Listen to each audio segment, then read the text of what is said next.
All right, so today we are talking about factor by grouping. So the same thing applies from the past couple of days. If you have to look for your GCF first, if there is one, factor it out. If not, move on. So today we're talking about if there are 4 terms, we're going to move on to this factor by grouping. So there's kind of instructions up here to help us start off.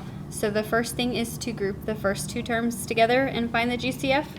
So if I group x to the 9th minus x to the 6th, then I want to know their GCF.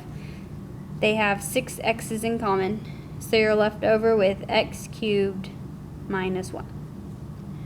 Okay, then I'm going to just rewrite this x cubed minus 1 here. And I want to know, what do I multiply this piece by so that I can get this negative x cubed plus 1. So in order for me to get negative x cubed plus 1, I need to multiply it by negative 1. Alright, so what your grouping is the x cubed minus 1 they have in common. So I'm going to rewrite the x to the 6th minus 1 as its own factor and the x cubed minus 1 as its own factor. Okay, then you have to ask and see, is it fully factored? So what I'm left with is a binomial times a binomial. And what do we know about binomials? We can see, is there a difference of squares? So is x to the 6th a perfect square? Yes. Is 1 a perfect square? Yes. So I could rewrite x to the 6th minus 1 as x cubed plus 1 and x cubed minus 1. And I still have this x cubed minus 1 that we already found. So here is your fully factored problem.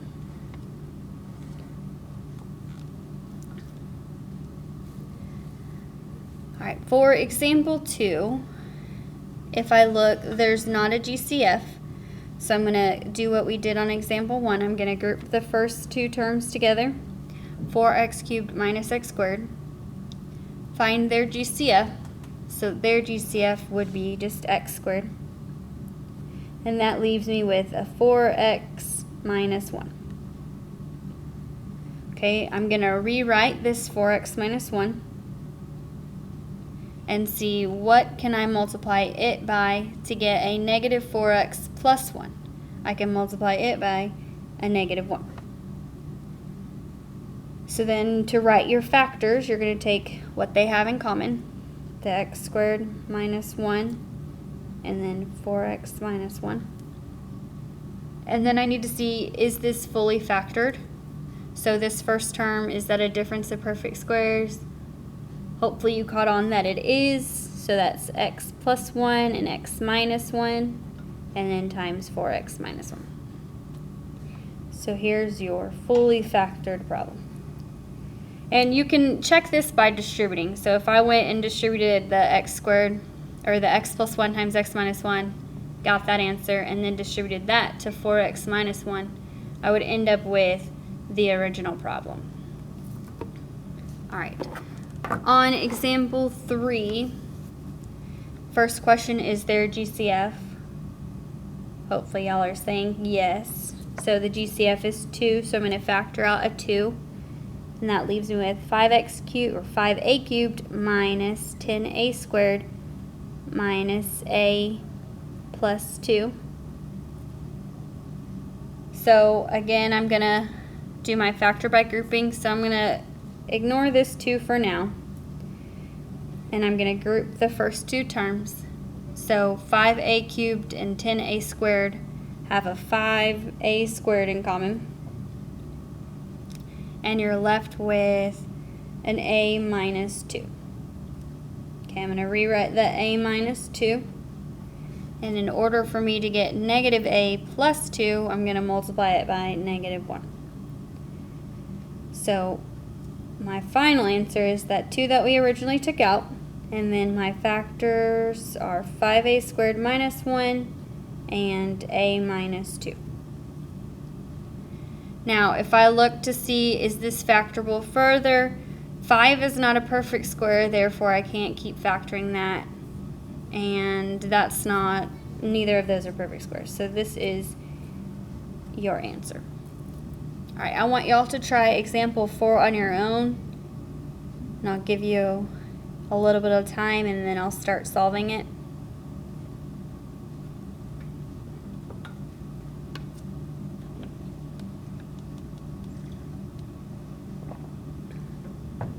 right, if that wasn't enough time, just go ahead and pause.